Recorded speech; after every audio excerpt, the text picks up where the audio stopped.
Officially start. It's a bit weird kind of speaking to you all like this with no sound coming back to me. That's because everybody's doing the right thing and you're all on mute. Anyway, welcome. And I'm just so pleased that we've kind of got to this stage in our journey. It's a kind of key milestone really for Scotland's Landscape Alliance. Delighted, I think, that we've got so many people also turning out into this virtual space. And very much actually like our inaugural meeting back in April of 2019, pre-COVID, kind of different world then. But we had great representation then from people from the professional practice, from NGOs, from government, from agencies. People just love the landscape, people who work in it, and people who are affected by it. So it's great, I think, that we've got and we've retained that kind of diversity of organizations and individuals who are kind of interested in the work that we've done so far, and kind of hopefully are here to make that kind of commitment to help us on the next stage of our journey. Just a little bit of housekeeping. I think we're all getting a bit more familiar with this technology and how we all operate within it, and etiquette and all that kind of thing. But you're all on mute, and I think our host here, my colleague Janine Ballantyne from NTS, will probably put you on mute if you're not, and there's some background noise or whatever. But clearly, we are here together as a group to try and get some discussion and debate going as well. So once we get to that point in the agenda after the presentations, you can raise your kind of hand. You'll need to do that virtually, I'm afraid, because I can't see everybody. And we can try and get to you. I think using the chat facility is also a good option. And you can kind of make some comments or ask a question as we go through this kind of first part of the agenda through the presentations. If it's anything like other meetings that I've attended online, people are much more willing to kind of to chip in through the kind of virtual space. So it may well be that we just can't get round everybody and pick up everybody's point. But there will be a follow-up. So, you know, if we can't kind of get to your point, and if you've got a question in particular, we'll just have to attempt to deal with that kind of offline afterwards. There will be a summary of the kind of outcomes of the event, and we'll also be recording it, if that's okay with everybody. Not everybody can be here. We've got a great turnout, by the way, but not everybody can make it. And I think it would be good if we were able to kind of share and kind of follow up on the outcome of this meeting with those who couldn't be here. And there's clearly a kind of whole constituency of individuals and organizations that we want to influence actually with the outcome of this meeting. So it's great that we can share that and share our virtual event with them. Okay, so just in terms of the aims of this event, clearly it's a kind of major milestone for us. So we signalled our intent back in April 2019 at the launch of the Scotland's Landscape Alliance, and we've been kind of busy working away in the background when we constituted 3 working groups. Dealing with resilience to environmental challenges, landscapes for health and well-being, and landscapes, land use and the economy. It's such a broad church, this whole agenda, that it's actually a real challenge to kind of make sense of it and draw some boundaries and kind of framing around it. But we have attempted to do that. And we've attempted to do that as well also by summarising the outcomes of those 3 working groups into a higher level document. These 4 publications are now available on Scotland's Landscape Alliance website, and you can download those, and if you've not been able to see them already yourselves. So the first aim really of this event is just to share the outcome from those working groups and the recommendations that have flowed from them. And obviously, we also kind of want to kickstart the kind of next phase of the journey, really, taking those recommendations through to action and ultimately to implementation, because really that's what we're about. We have to be here to make a difference. And it's all well and good kind of coming up with some kind of wise words and some good ideas, but ultimately we need to kind of see them through to implementation. So I'm just going to introduce another kind of welcome, and this is from Gillian Martin, MSP, who you'll know as the convener of the Scottish Parliament's Environment, Climate Change and Land Reform Committee. So Gillian welcomed us at our launch, and she's maintained an interest in our work, and clearly her committee is a kind of key stakeholder in many of the issues that we've kind of raised and developed through our work. And it's really the kind of conduit, I think, for policy implementation back into the Scottish Parliament. So it's great that Gillian has kind of maintained a support and interest with us. And don't panic, by the way. So Gillian will be kind of wishing us kind of well and good luck in our evening event. So that's just just kind of miscommunication there. So you are in the right time zone. You're not dreaming. This is the morning. But I'll just hand over to Gillian.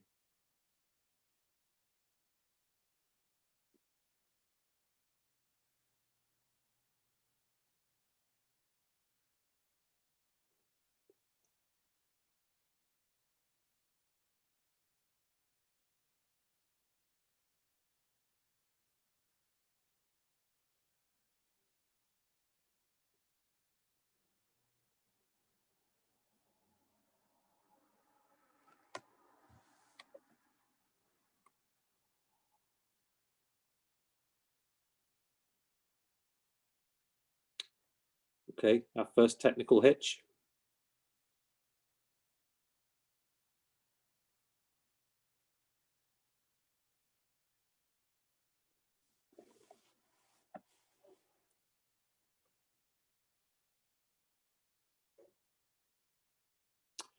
Should we move to you, Rachel? And then we'll maybe come back to Gillian if we can. Janine, I don't know what the issue is there, but sure. Yeah, should we just do that? I thought it was you that was playing the video. I've got it here if you want me to do it. Oh yes, please, Janine. Thank you. Sorry, miscommunication there. Bear with me a second. I can only do one thing at a time, Janine. You should know that by now. I'll just do that now.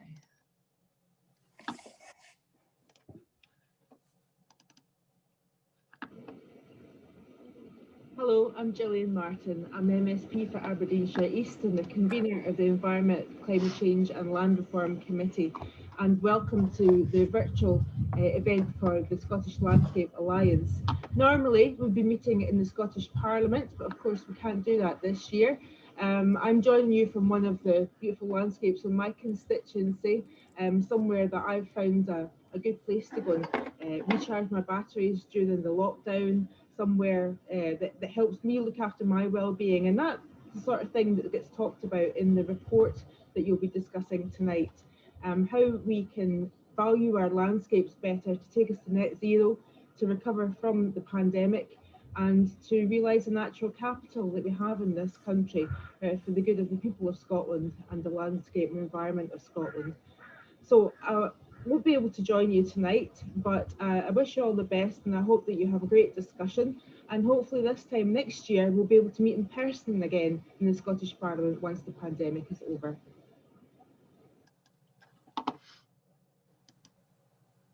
Thank you, Janine, and thank you, Gillian.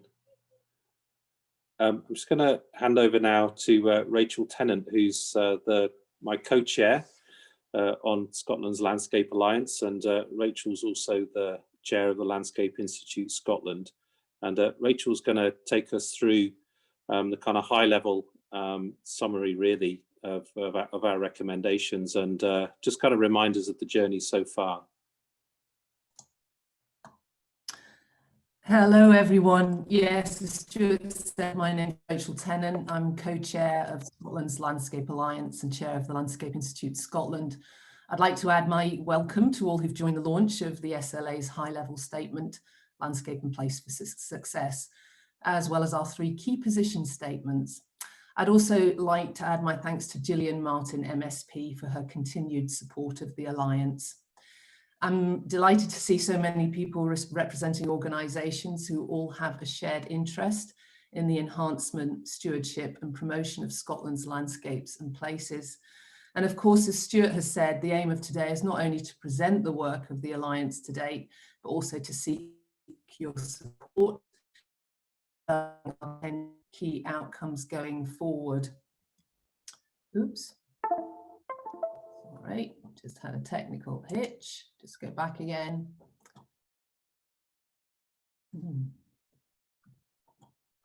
Would help if I started at the beginning of the slideshow. That's good. So a quick reminder of our programme today. After myself, we have our 3 chairs reporting on the position statements, and then we're going to have a 5-minute break around about 11:20, followed by a debate around the 10 outcomes and also our next steps, which should be chaired by Stuart. I think it's worthwhile reflecting on the journey of the SLA to date because of obviously the delay created by the pandemic. So the background to the SLA arose from the Scottish Landscape Forum, whose purpose was to facilitate discussion, provide advice and promote better care of our landscapes in Scotland. One of its principal outputs included Scotland's Landscape Charter. Its members were varied and include many of the organisations who are here today. Since the forum was disbanded, there has never been a more important time to continue to collaborate on matters affecting Scotland's landscape, as we believe it is part of the critical infrastructure and solutions in helping us tackle changes required for a green recovery from the pandemic and essential to the delivery of Scotland's national outcomes. The last few years has demonstrated a desire by a range of organisations to seek change and betterment in Scotland's relationship with our landscape and places, including the LIS vision, Landscape for Scotland. This reinforces our international commitments through the European Landscape Convention, which, as we know, is celebrating its 20th anniversary today. And it also made recommendations for 5 key areas of shared action. From that came the idea, interest in a new alliance, and an executive committee of 13 organisations was formed last year to establish Scotland's Landscape Alliance and to collaborate to maximise public benefits, gain support for better care of landscape and place, and to publish our recommendations through topic-focused working groups. As Stuart said, the Alliance was officially launched in April last year by Gillian Martin, MSP, to over 90 attendees. From the launch, working groups were formed and developed their outputs over 3 critical topic areas. These were launched in September this year, along with the SLA's high-level statement, Landscape and Place for Success, as well as our new website. Excuse me. So we are now a grouping of over 60 organisations with a common interest in raising awareness of the importance of Scotland's landscape and to gain public and political support for their better care. Our vision is a Scotland where the benefits of landscape are recognised and strengthened to support delivery of Scotland's national outcomes, the UN Sustainable Development Goals, and the principles of the European Landscape Convention. So why is landscape important? Landscape is the relationship between people and place. It provides the setting for our day-to-day lives and is an important part of the quality of life for people everywhere. Our urban areas, countryside, coasts and waterways, in areas recognised as being of outstanding beauty, as well as everyday spaces. Landscapes are an essential component of people's surroundings, an expression of diversity of our shared cultural and natural heritage, and a foundation for our identity. The pandemic has shown that access to high quality landscape and places has a major impact on our health, well-being and livelihoods. Landscape plays a vital role in tackling the global issues of climate change and biodiversity loss that we are already having a major impact on our lives. Scotland's landscape is essential to our nation's economic success, both directly in terms of the natural capital and indirectly through its impact on quality of life, which attracts people to Scotland. So why do we need action now? We need to be alive to and actively manage the changes that we face in the 21st century. We are at a tipping point where change is happening at such a scale and speed that it's hard to comprehend the potential and cumulative impacts. But we do know that some changes will be hard to reverse. We need early action to safeguard our landscape and through good design and stewardship to maximise the benefits to society and nature. This will require a major mind shift in the mindset of all organisations and people involved in matters that affect our landscape. This needs to permeate daily actions and be supported by joined up decision making and combined action of Scottish Government, local government and all other stakeholders. The SLA believe that Scotland's landscape should be recognised as part of the critical infrastructure and solutions needed to address the challenges we face and essential to the delivery of Scotland's national outcomes. So the SLA has developed these position statements as recommendations to increase Scotland's resilience to climate change and environmental challenges, improve the health and well-being of people in Scotland and reduce health inequalities, support integrated land uses and deliver inclusive growth in Scotland's economy. From the 3 position statements, we have developed 10 outcomes, which we aim to achieve with your help over the next 5 years.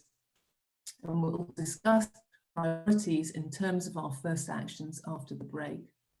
Before that, I'd like to welcome the chair of the SLA working group that developed the first of our position statements, Landscape and Resilience to Environmental Challenges.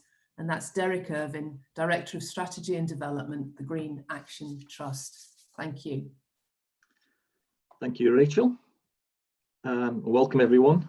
I'll just attempt to share my screen. I don't know whether Rachel needs to get her very first. Hopefully that should be there for everyone. Before I, Before I move into the detail on the work of this particular working group, can I just stress that these 3 themes that the working groups represent and the position statements emerge from are really strongly interconnected. And as we move forward from this point in the journey, we're as likely to work across them as we are to work within them. And many of the next stages will actually be about the cross-cutting issues that address all 3 of these priority areas. So what do we mean when we talk about environmental challenges? Scottish Government last year recognised the global climate emergency and the associated ecological crisis, and highlighted the fact that the 2 are intimately interconnected and that they must be addressed in tandem. Any work that we do on climate change that doesn't take account biodiversity and vice versa are likely to be far less effective. We also, before COVID-19, realised in discussion that developing and sustaining community resilience is crucial. And actually COVID-19 has done nothing but focus our attention on that. We already heard from both the Minister and from Rachel about the importance of local environments. But local environments have a key role in building resilience, as well as in health and well-being and in local quality of life. So there's some really strong issues there. And we're also looking at a situation where many of the challenges are incredibly complex and the solutions themselves will also be complex. And we need to think then in ways that are much more holistic than has been traditionally the case. And there's a strong argument that says that landscape is a vital tool in delivering that holistic thinking. So in terms of climate change and nature loss, We have a whole set of situations and actions which are around climate mitigation. So capturing carbon through woodland creation, through effective peatland management, through the use of renewable energy. We're also looking at climate adaptation, looking at the use of green infrastructure in our urban and peri-urban areas, looking at river renaturalization and other work on climate and flood risk, at coastal realignment projects at scale, which will affect the impacts of coastal challenges and coastal flooding, and work to look at developing greater connectivity of our habitats, both as a climate change response and as a way of dealing with the adaptation of our biodiversity to the risks of climate change. So there is work going on in both of these themes, and the landscape is at the heart of all of that work. But we also have a situation where the landscape is doing many, many other things. This is an aerial view which just has the car park of our organisation's headquarters in it. So we have a landscape that is already delivering on many, many agendas. And onto that, we are adding greater use of renewables. We're adding access to the environment for people living in urban areas and greater access out into the wider countryside for many, many uses. But again, COVID has highly focused our attention on the need to be able to get to things on our doorsteps and from our doorsteps. We're looking at the creation of greater new housing and new settlements, hopefully with greater green infrastructure and a much more carbon conscious way forward. But that also takes up land and drives additional need. And if you excuse my French slightly, we also have to work out where we're going to put all these bloody trees, because everybody is committing to greater woodland creation for carbon capture. There's a finite amount of land out there and a finite number of trees. So there's a real need to think about this strategically and in a much more coordinated way. We have, we can only get so far though, thinking from the top down. We can only get so far with good policy. We can only get so far with aerial photography and with remote sensing, all of which are fabulous tools. And we're in a position now where we can tie things together in a way that when I started to work on this 30 years ago would have been unimaginable. That said, we will only get solutions that work when we come to talk about competing land uses and the needs of the population if we start to look at place. And we need to apply the place principle to the way we think about land use. We need to apply place-based thinking to the way we accommodate different uses. We need to develop real sustainable solutions in real places, finding the synergies and the accommodations that are required to make this work. And that is landscape thinking. That's where the landscape fits in as a concept, not just as a reality. So the key messages, you can see the detail of what our working group has said in the position statement, which is on the website. But the key messages that emerged from this first working group were that high quality landscape can deliver climate change mitigation and adaptation. In fact, it's difficult to see how anything else can do it in the way that landscape can. That collaborative approaches to placemaking and to place decision making will support the resilience of our communities.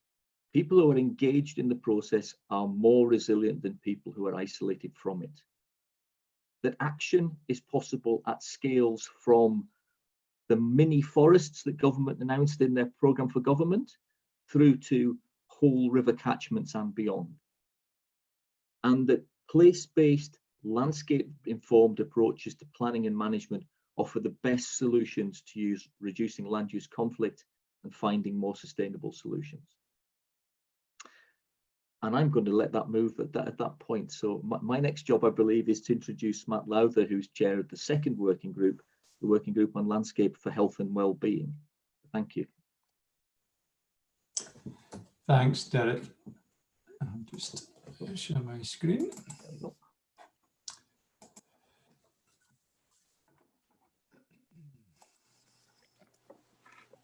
Morning, everyone. Hopefully you can all see that and hear me okay. Rachel, I can see you, so can you nod just to make sure? Good, okay. Morning everyone. Yeah, so I'm Matt Lowther. I'm the head of Police and Equity at Public Health Scotland.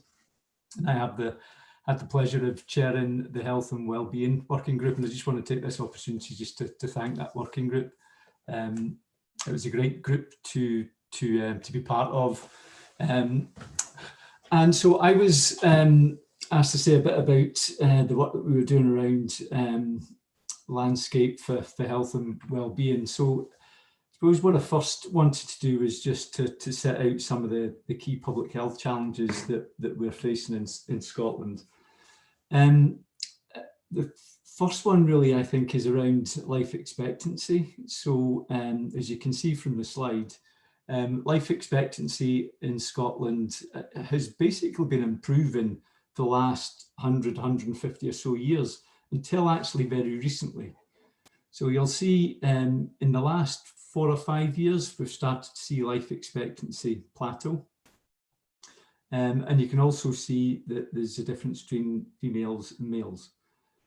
So there's a real issue happening there, and something's happening fairly recently. When I say recently, I mean the last 20, 30 years, that's actually starting to cause this plateau in life expectancy. So that's really the first challenge. Is it's good, health has been improving, or life expectancy has been improving, but as I say, we're just starting to just see that plateau, which is obviously a concern. Related to that is this issue of health inequalities. So health inequalities are the unfair and avoidable differences in the health outcomes across a range of different groups. And in Scotland, unfortunately, we've got some of the widest health inequalities in the world, and I mean the world. So I can give you lots of statistics, but you can see one example here. So just the difference in years of good health between those in some of the most deprived areas and least deprived areas is huge. So there's some real differences in health outcomes across some of our communities in Scotland.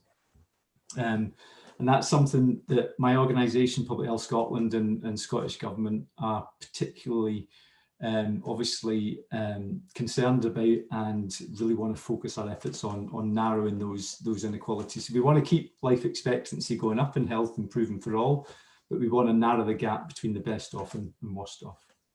So that's another key challenge. It wouldn't be a public health presentation if I didn't mention COVID. You'll all obviously be familiar with the challenges that we have around COVID. And for my organisation, it's been a pretty difficult year. So Public Health Scotland was formed just back in April of this year. So we brought together 3 national organisations to form Public Health Scotland, which in itself is a very difficult and challenging thing to do, as I'm sure you can appreciate. But to try and do that at the same time as deal with one of the biggest public health challenges that Scotland's faced in years has been difficult. But anyway, obviously dealing with COVID, and not just the immediate impact of COVID, but actually what happens after COVID, and helping the country recover from COVID is a huge challenge. COVID obviously impacts directly on people's health, but there's also an indirect impact on health through the impact that COVID's having on the economy, for example, will have health impacts as well. And it's important to remember that COVID isn't just the only infectious disease that Scotland, it struggles with. So we've got obviously just coming into the flu season, there's a whole variety of other infectious respiratory diseases. And then on top of that, there's also the non-communicable diseases, so cancer and coronary heart disease, et cetera, et cetera. So, lots of I suppose, disease challenges that Scotland faces. And then I suppose I would also throw in there climate change. And you heard Derek obviously talking about this from an environmental perspective, but I would also argue that our changing climate is a public health challenge as well. We know that the changing environment is going to impact people's health negatively, particularly on our most deprived and vulnerable communities. So that potentially is going to widen health inequalities that I talked about. So some big public health challenges for Scotland. I suppose if that's the bad news, the good news really is that landscape, environment, place can help address all of these, or certainly can contribute to all of these. So, you know, we've known for a long time, you know, if you go back to the mid 19th century, the link between environment and health, some of the earliest public health interventions were developed as a direct response to environmental challenges, whether it be air quality, water quality, poor housing, etc. And, you know, fast forward to now, we have an absolute wealth of really good quality evidence demonstrating the links between our environment and both physical and mental health. So we know that being in and around good quality environments and places not only extends our life, but it also increases our mental health and well-being. And we're starting to understand the mechanisms through that. So landscapes, we know, encourage people to be physically active, which obviously has physical benefits and also has mental benefits. But it's not just being active in the environments. Actually, just being in and around and being exposed to landscapes, we know, can improve physical health and mental health. It's also important to remember as well that landscapes are really important for bringing people and communities together. And we know that communities at high levels of social capital are generally prosperous and well-functioning communities. So I think these are, I suppose, the key messages that we want to get across in relation to health and the environment. Some of the key issues I think that we're facing, and going back to the inequality issue that I talked about. So we know that people living in our poorest, most deprived communities also have the worst health outcomes that I've talked about. So these things cluster. So we know that those in greatest need are actually least able to access good quality environments and places. I think there's generally a lack of awareness and understanding about the link between landscape and health outcome that I talked about. So probably most of us on this call probably get it, but I think you know, if you look across policy in both health and landscape and place, I don't think we necessarily make those connections particularly well. And I think that probably is a lack of understanding of just how important good quality landscapes are to health outcomes. And I think that leads to potential deprioritisation, failure to link the policy, and ultimately to underinvestment. I think there's also some issues around just how we define and measure our landscapes, and how we track the quality of our landscapes at a local level. And then there's, I think, some issues around just our communities themselves, you know, feeling perhaps a bit disempowered and having control over what happens to their local landscapes.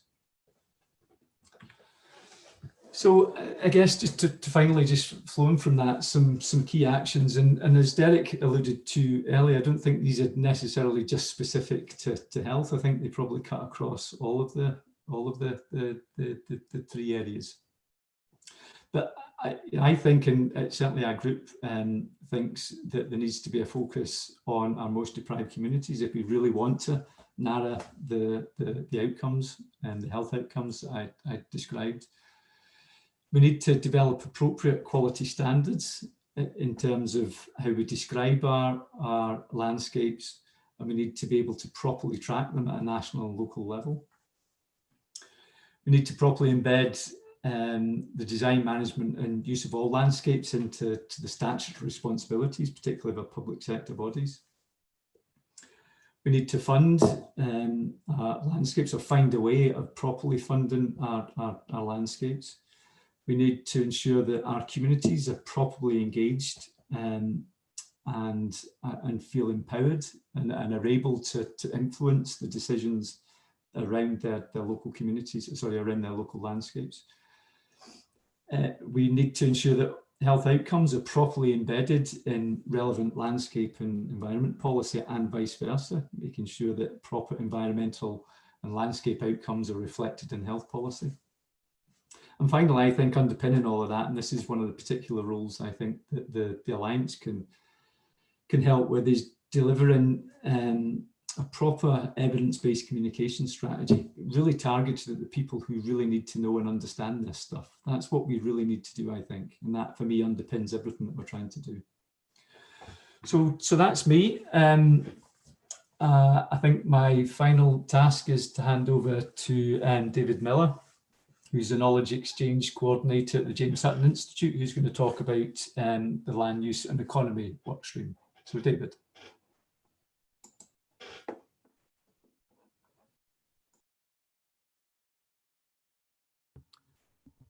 Thank you very much, Matt. Good morning, everybody. As Matt introduced me, I'm the Knowledge Exchange Coordinator at James Hutton Institute, which is one of the Scottish Environment, Food and Agricultural Research Institutes of the Scottish Government. I convened the Landscape, Land Use and Economy Working Group, and I'd like to walk you through some of the items in the position statement that we developed and has been circulated.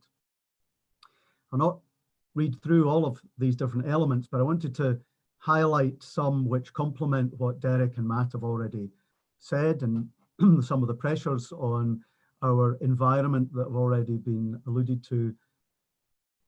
Adding to that, the observations about the competition for land, the infrastructure provision and housing and energy, and the challenges that trying to ensure delivery to solutions to some of the societal challenges are complementing each other and can in some sense be harmonized. So recognizing that those might be energy related, the challenges that we have to rise to in delivering, such as net zero carbon and by 2045, and as we move on a pathway towards trying to achieve that, so other things are operating over a shorter or longer time periods, agricultural practices, any evidence of actual impacts on mitigating and reducing greenhouse gas emissions, and changing lifestyles, sport, recreation, and reacting to the environment that faces us right now in responding to COVID and recovery from that. So as Rachel already identified, this in the anniversary, at least, of the signing of the European Landscape Convention, recognised that changes in the world accelerate our transformations of landscapes and that competition for land. And since then, a number of international conventions have picked up similar stories. And of course, that competition for land is now also embedded in the United Nations Agenda 2030 Sustainable Development Goals relating to life on land and some of the competing demands which we place on that limited resource. And our trends, broadly speaking, have been towards intensification of the uses of our land.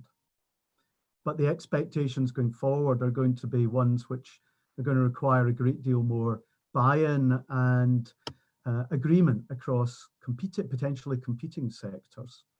So how, for instance, can we reconfigure our landscapes while accommodating the demands and delivering on demands of the climate and biodiversity emergencies we've already heard about? And that is a dilemma that we face, and only one way or another collectively can we try to address that dilemma. And it does seem that the evidence supports the landscape approaches, and I think it was Derek who made reference to landscape as an approach which can make a significant contribution to tackling those challenges. He showed some potential routes to nature-based solutions, so collaborative, place-based, high-quality design. And the photograph in the bottom right of the Cosymire bog in Caithness is a reminder that our land use and our landscapes have gone through several footprints of use, from the agricultural through the commercial cutting of peat for gardens and heat through to renewable energy with the mountains in the background, providing us with something of a complementary set of uses, which some will find more problematic than others. But one way or another, it's about how to design and make use of these opportunities we have from the assets which we have to, for instance, navigate our way through the green recovery and lock in some of the advantages that we are offered. Now, our landscapes are under considerable pressure. The quality is under pressure. Derek's group has identified where some of those environmental challenges lie. The evidence base has been collected in different ways by different groups with different remits, but one way or another, those agencies have observed where the degradation of land cover, use and landscape are and where they are intersecting. And we can tackle that degradation prospectively from thinking about an integrated landscape level approach. Some would see that as an ecosystem-based approach because it puts people at the center of it and thinks about how we combine our planning, our management, and our governance. And one way or another, this has to begin to address some of the loss of biodiversity, the mitigation of climate change, but also ensuring that when putting people at the core of this, that we recognize issues of environmental justice and recognize this is across all land and landscapes, urban and rural within Scotland, if indeed not also further afield. And over the last couple of weeks, there have been some documents from the Scottish Land Commission, amongst others, beginning to put proposals forward on tackling vacant and derelict land and the opportunities that these can offer. On the right-hand side, I just remind us of how relatively quickly some of our landscapes and land uses and economy and the drivers of those change. And that area of Lower Clydeside has completely changed. And there's an example of where some of the contributions to economy have also completely changed and our uses of that land and what that means of our landscapes going forward. And going forward, migrating towards landscapes of the future, we mustn't overlook the need to protect and promote the landscapes, the historic and the natural, and the cultural aspects overlaid on that. And one of the recommendations that came from our working group was to reflect upon and design an internationally valid and new enforceable statute that could contribute to protecting Scotland's finest landscapes, based on learning and contributing to the cumulative knowledge of what is best international practice. Our communities are at the core of this, and landscapes are, we'd suggest, a place for everyone, for our people, our visitors, and lest it need said, but as a reminder, irrespective of race and gender and abilities, whether physical, mental. And one might say also the intrinsic value of the non-human occupants of our land and land use. And there are coming up new opportunities that can be explored and should be taken. The regional land use partnerships, as they emerge and develop up their plans, which should be linking up community with strategic plans, the strategic land use strategies, another new set of opportunities, which connect in also to the National Planning Framework 4. So there are some opportunities which have been delivered up by policy for that could be benefits could be taken to try to deliver on the landscapes of the future for the sorts of community groups and children that are in the photos on the right hand side, so that they can try to design their landscapes of the future, or at least be amongst the stakeholders that have a say in that. And so we'd suggest that there are greater long-term benefits from making stronger connections between younger people and landscapes, and that can deliver right into the core of the curriculum for excellence: responsible citizens, effective contributors, place in the environment. And there are greater opportunities yet to be taken with collaboration between the different professions and groups that have responsibilities for delivering on this. And so I'm just going to pull out a couple of key messages that then emerge from this. A reminder, albeit this 290 billion of natural capital of Scotland has indeed been re-estimated and reduced slightly in the last calculation, but is an interesting and substantial asset against which we can invest in our efforts focusing on landscapes, and to try to broaden the debate about what our landscapes should be in the future, what they offer, what we expect of them, how we steward them, and what sort of opportunities they can offer in delivering to the targets, or whether it be local, national, or international, to which we are parties. And that the decisions on developing land use should be ensuring that we do not overlook the key aspects, the contributions towards landscapes quality and its biodiversity, and what is meant by the communities of interest and place, and so thinking through who's got a say in relation to delivering up those future landscapes, and the landscape rights that people might wish to be sharing upon. So I'm going to conclude with just an observation of a couple of the further recommendations, whether across policies or protection, reminding us that some things can slip through the nets. Protected gardens and estates might be not included in the inventory. So we mustn't overlook the granularity of the importance of some of these key contributors to our landscapes and our communities. And to what extent can engagement harness a sense of pride of place in local communities and stimulate some of community-led enterprise, which delivers on our objectives for land use and bring together a shared vision of what those are. And that runs through education and training, and also the clarification of roles and duties of government at different levels.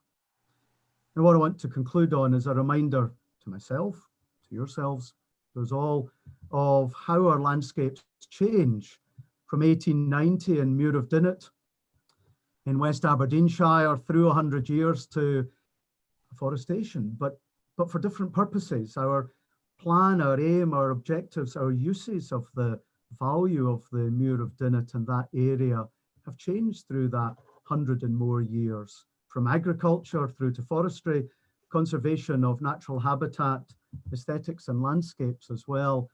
But now, how does that contribute towards the mitigation of climate change, our biodiversity targets, and our contributions to our national parks and our rural areas?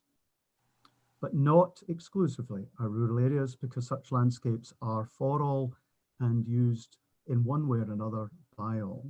So they evolve one way or another, they reconfigure, and they reconfigure respect to and must respect our natural and cultural heritage and traditions, and be cognizant of what we want to be leaving for future generations. And with that, I'll finish and just acknowledge all the contributors direct laid to our working paper, position paper on landscape, land use and economy, and those who are not listed who contributed their time and ideas as corresponding members. With that, I'll close. And my last task is to point out we've got a 5-minute break for coffee and or at least stretching the legs. And when we come back, we'll have Stuart to pick up and explain what our next part of our morning entails. Thank you. Thanks, David. See you back in 5.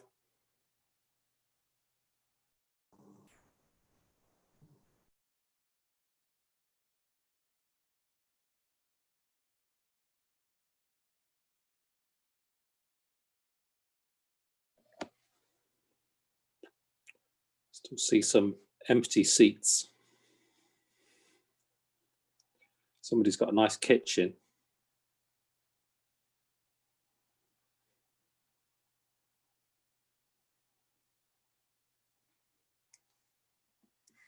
I was going to say, Stuart, if we're discussing backgrounds, I'm trying to work out whether Andrew Batchel's got a double bass or some sort of strange sci-fi bazooka on the wall behind him.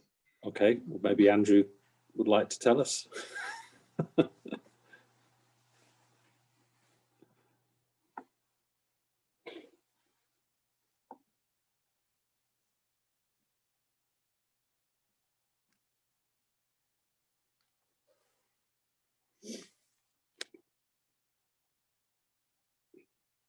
Okay, folks, should we kick off? So we've got about half an hour, or we've got up to half an hour anyway.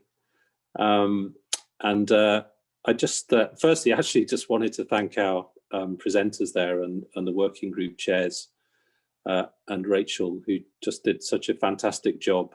It all looked very slick, didn't it? I don't think we had any idea about how that might work. We had a 20-minute conversation first thing this morning, but it was superb. And so thank you to my colleagues in the SLA for doing such a good job. And I think for communicating so clearly. You know, we all know working in this sector that kind of dealing with landscape is just a challenge in itself because it's so broad and it's very difficult to kind of put the frame around it. Anyway, I think they did a great job. So on your behalf, thank you. When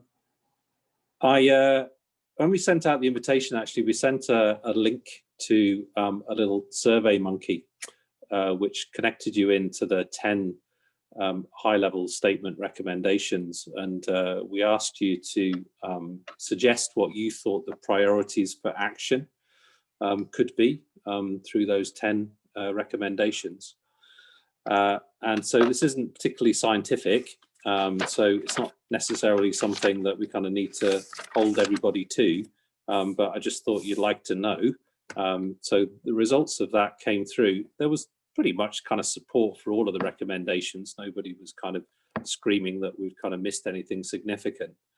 But certainly kind of just edging out at the top there was this requirement for leadership and recognition amongst key stakeholders that landscapes have got all of these kind of multiple benefits, and they could deliver so much more if they're adequately protected and cared for.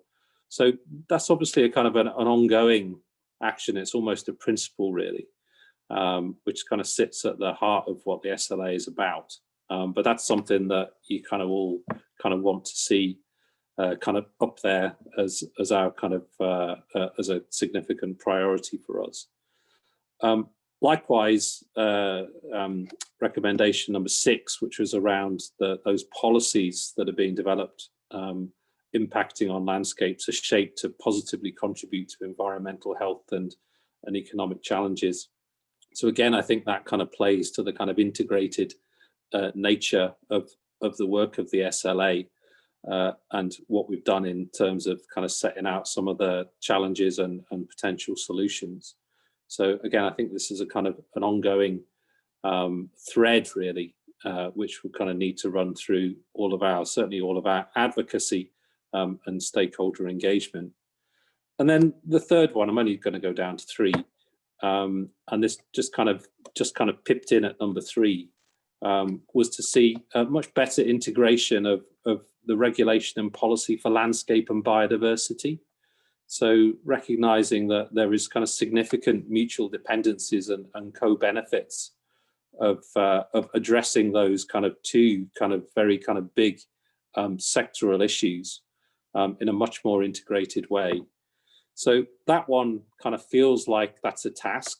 It kind of feels like there's a job there, a kind of time limited, if you like, kind of focus. Certainly working alongside Nature Scott, who we would kind of see taking a significant role in that.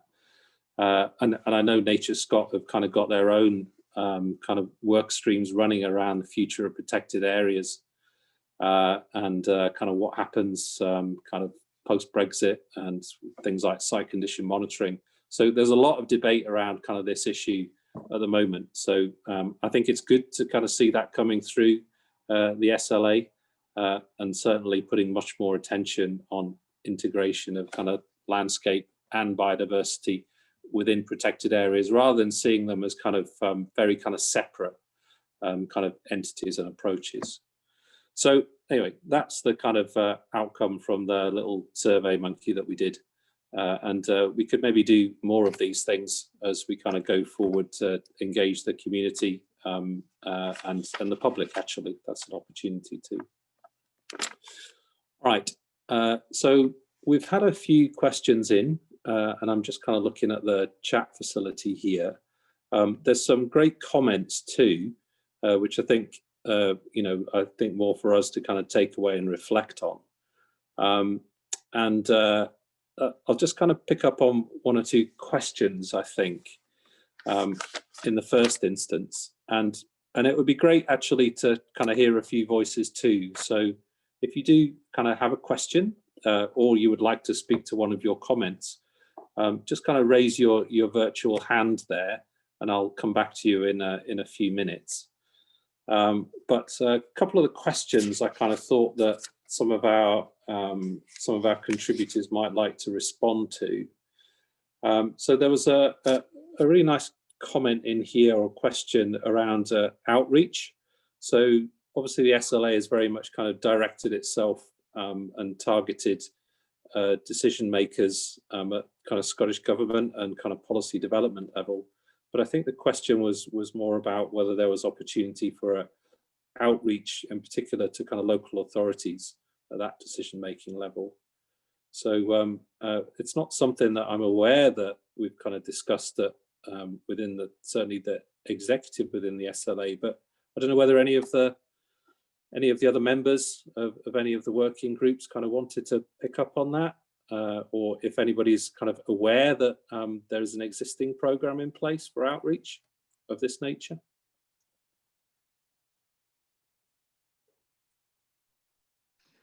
It's okay if I come in there, Stuart. I'm not aware of anything that's out there at the moment, and I think it's an absolutely key area, and it will tie up particularly with the comments that were in the chat about the national planning framework and the stage of its development we're at now. One of the big things we do at the Trust is to try and bridge that gap between national policy, regional and local interpretation and delivery on the ground. I think that's going to be an absolutely key part of all of this debate and discussion. I suspect that we need to go back to people like Matthew, who raised the question, and have a chat about what that structure should look like and how it might best be delivered, because I think there's a knowledge at the local authority end about what works best getting into their systems and their structures. So I think there's some real scope to do that as part of the next phase. Yeah, and I mean, certainly just from a planning and resourcing perspective, if people might not be aware, but you know, we kind of set up the Scottish Landscape Alliance on a little bit of a shoestring, and it's we've relied on people's goodwill and their voluntary contribution in terms of their time, which for some people has been very, very significant. The National Trust for Scotland and Landscape Institute Scotland have put some resources in to kind of provide some of the secretariat and to help pay for publications and design and that kind of thing. But certainly I think as we kind of move to the next level, you know, we might need to be accessing some a different scale, I think, of resource to support some of these actions. So I think that's something that we will certainly need to kind of take away. And clearly, if we've got people out there who are kind of willing to contribute some additional resource, or you might have some suggestions as to where we might go for it, then please get in touch. Can I come in, Stuart? Please. It's Matt. Yeah, so we're just in the process of obviously, as I said in the presentation, of forming Public Health Scotland. And we're very aware that we need to be much better at supporting local communities and particularly local authorities in around a whole range of public health issues. Obviously, the bit that I'm particularly interested and focused on is the whole place agenda.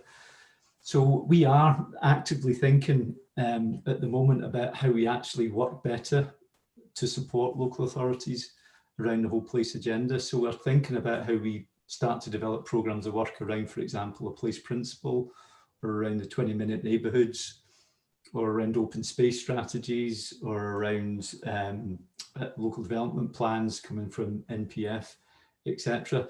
And we already have some really good examples of actually where we've been working with some local authorities. So, for example, in Edinburgh, we've been doing some work in Edinburgh just around testing out what a 20-minute neighbourhood might look like and helping them to think through the health impacts of that. So we're really keen and really focused that we need to get better and I suppose just more joined up in supporting local authorities. So that's something we're actively thinking about at the moment. So it'd be great just to hear what other people are doing and around supporting local authorities through these things that I talked about, and just making sure we're as joined up as we can be. Thanks, Matt. And actually, Matt, while we've got you on, there was a specific question, I think, on the back of your presentation.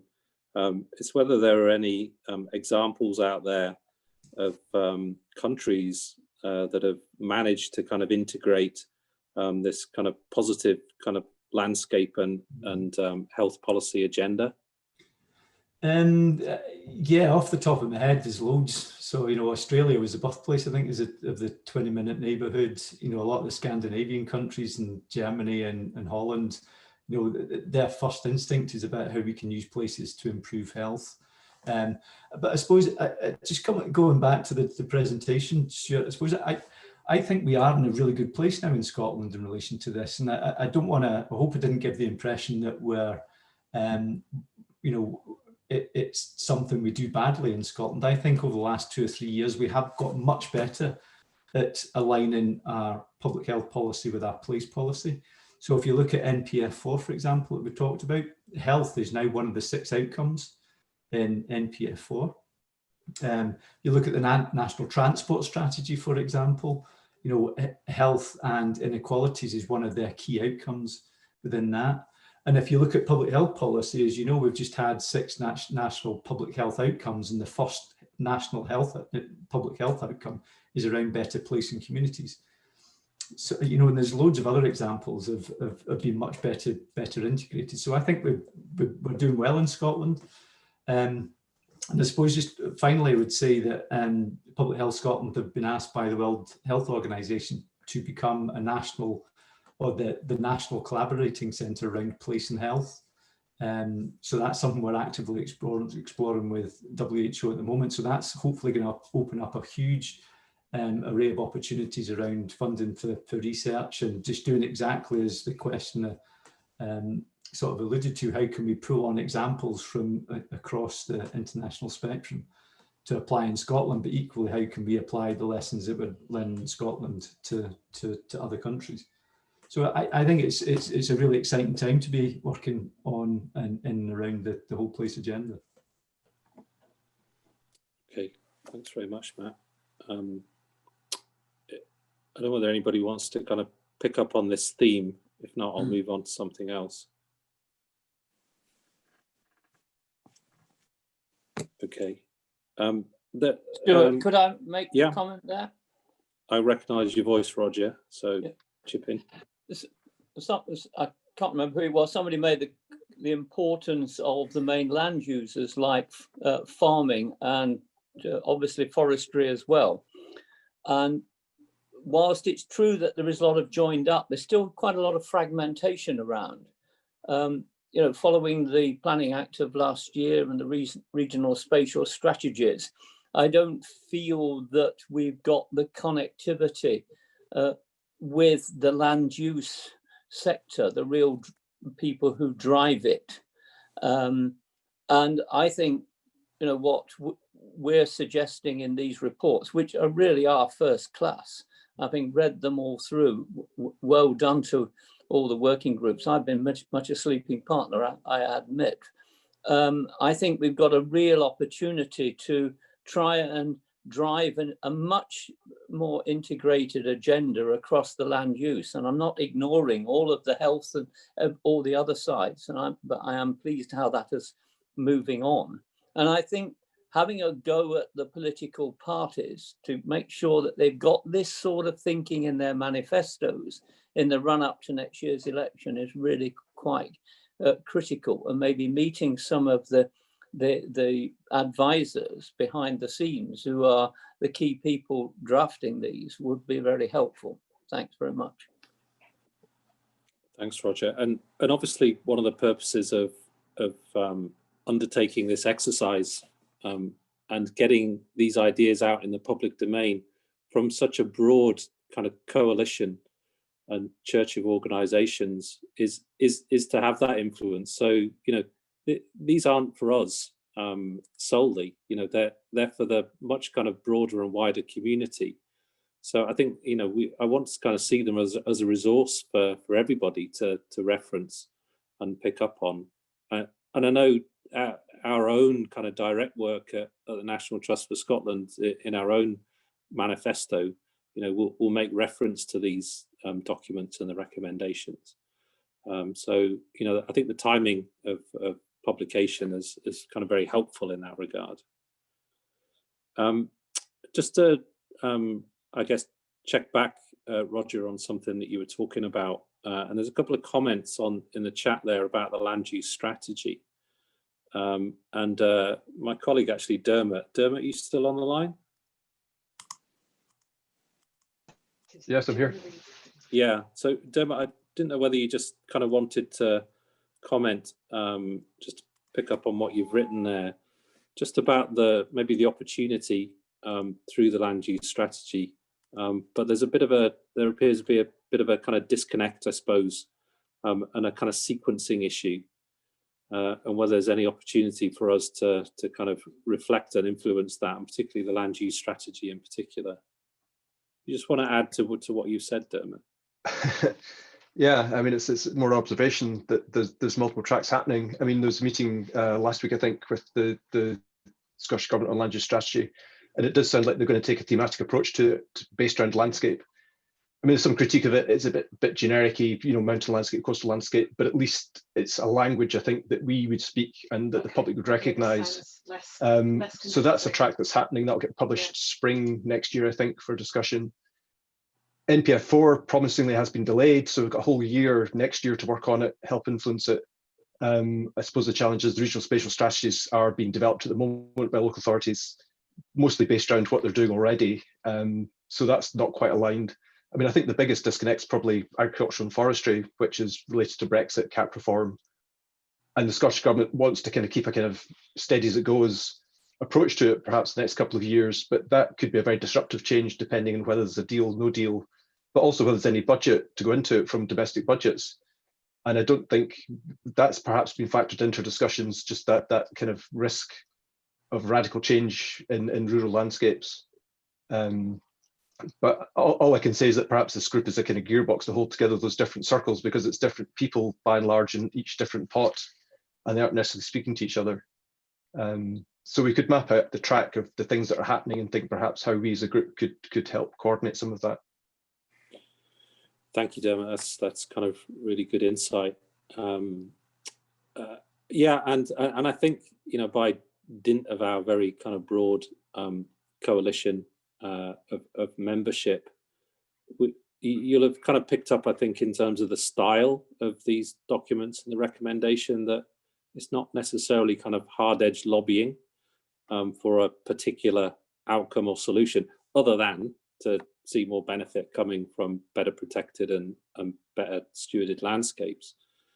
But clearly there are some conflicts, you know, which have been identified, and some sectors of land use, you know, which are obviously very geared up and around delivering their own objectives. So the value to, I think, a very kind of broad degree in, you know, us and what we do next, I think, is about creating that space for the conversation to happen, and to help kind of support through the evidence base, you know, where you might see a more integrated solution. So that's one thing I think that, you know, as a sector, we kind of need to reflect on, and just the mechanics of how we create those opportunities for multi-sector dialogue, and kind of maybe bridge some of the gaps between the sectors. And I know in the past, we've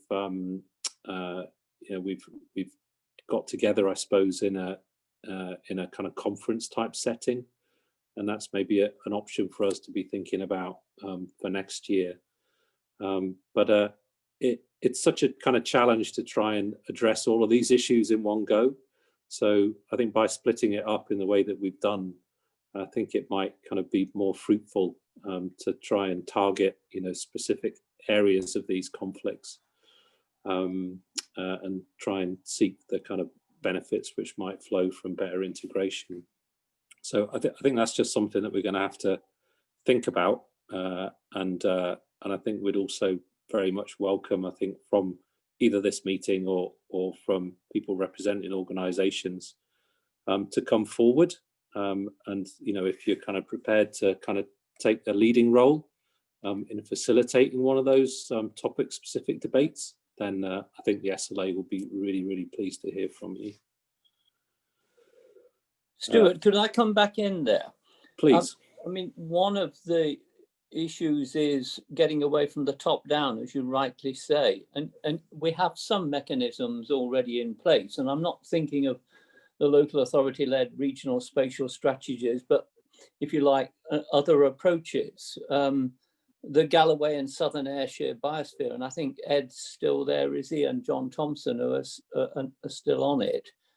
We've tried these debates because we can cut across all of the different communities of interest and get them around the table in a partnership board.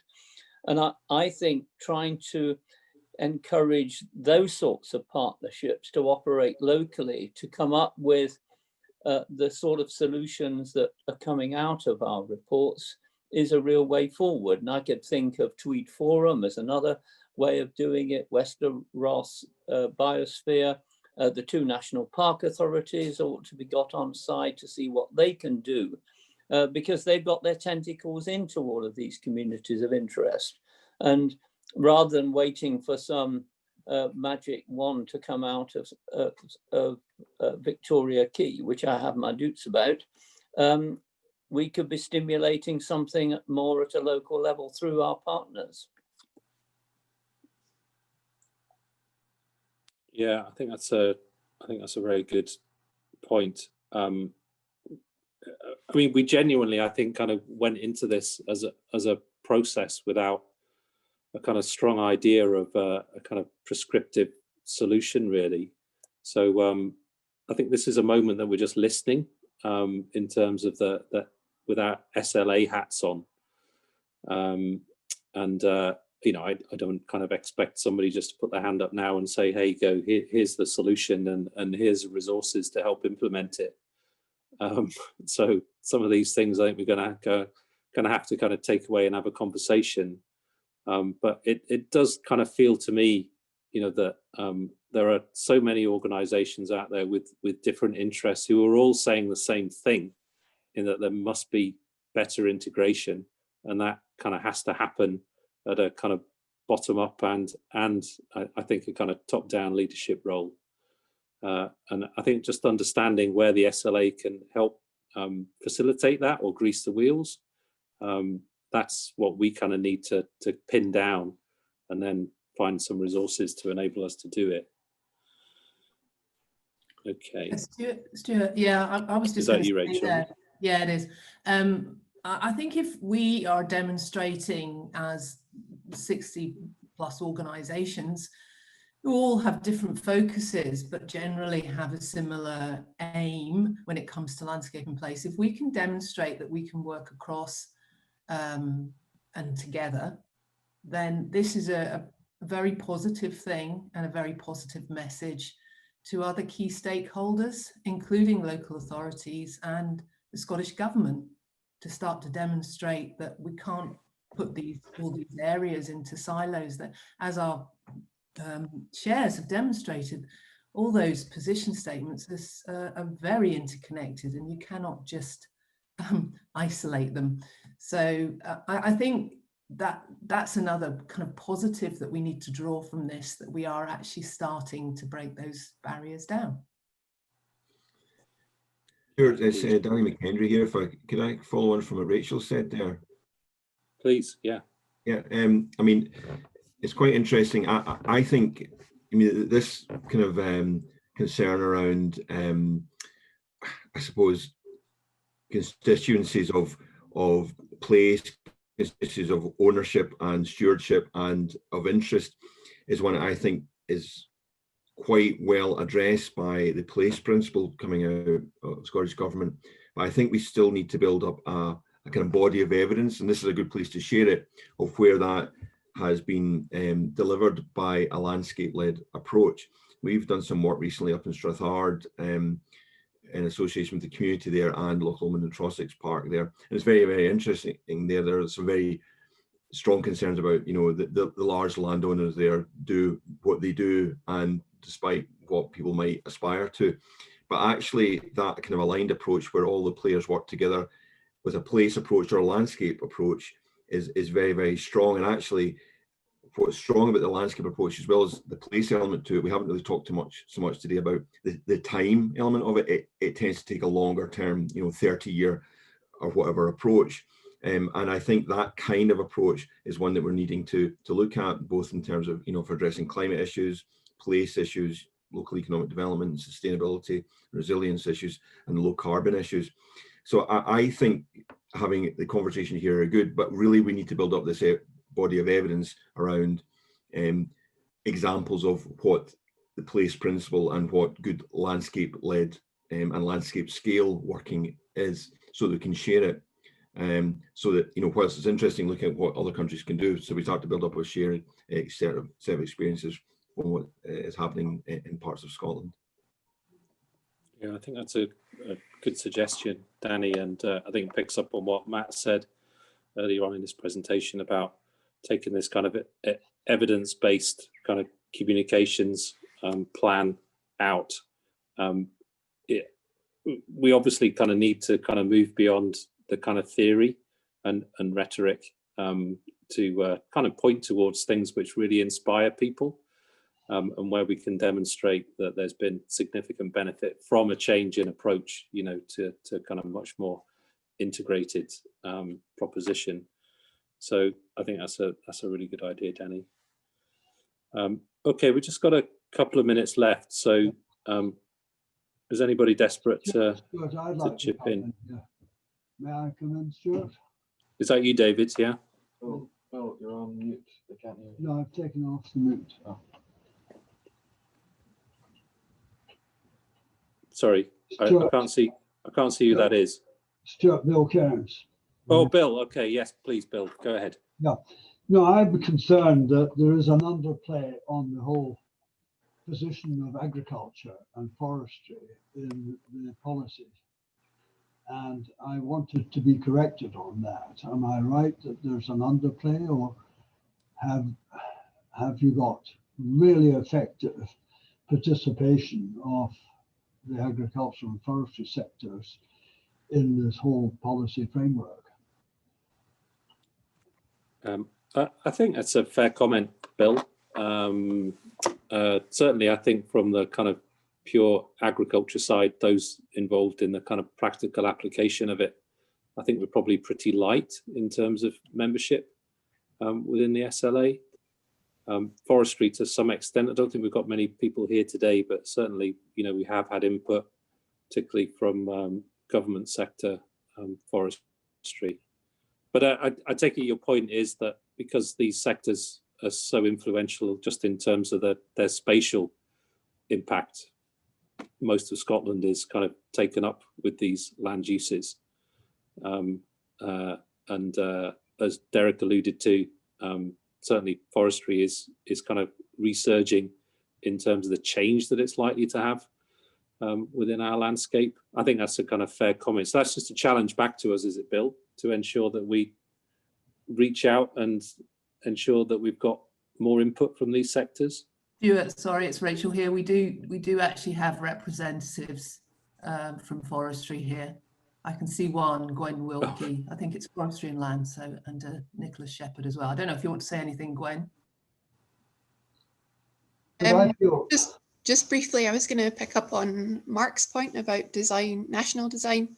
I think that's something that definitely spans energy, agriculture and forestry, and it's quite a difficult question to answer how you do it at that macro scale.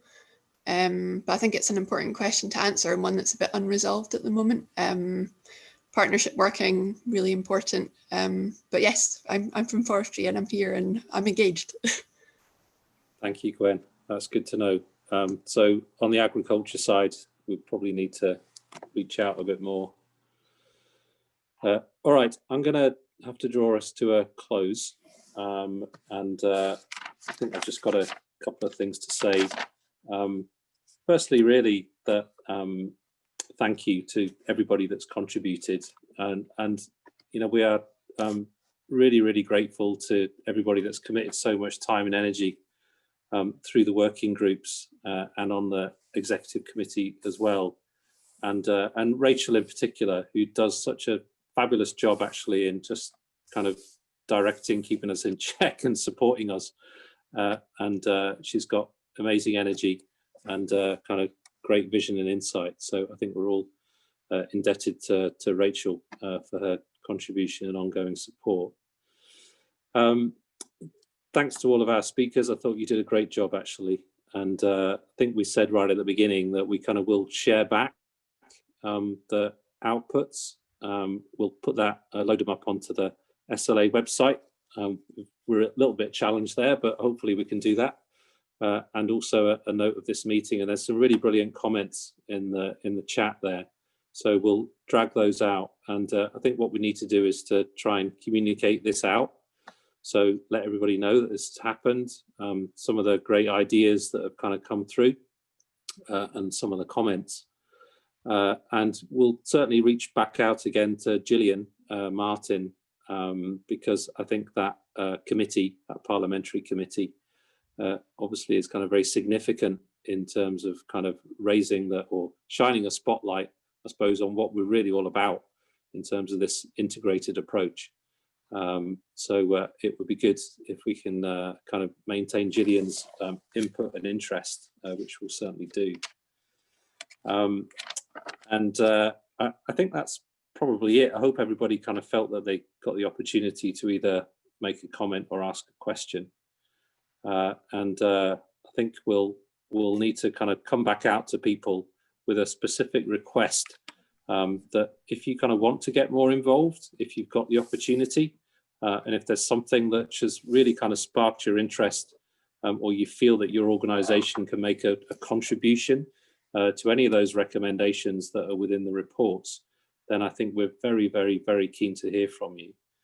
We don't have all the answers right now, and I think we need to just kind of synthesize where we are from this event.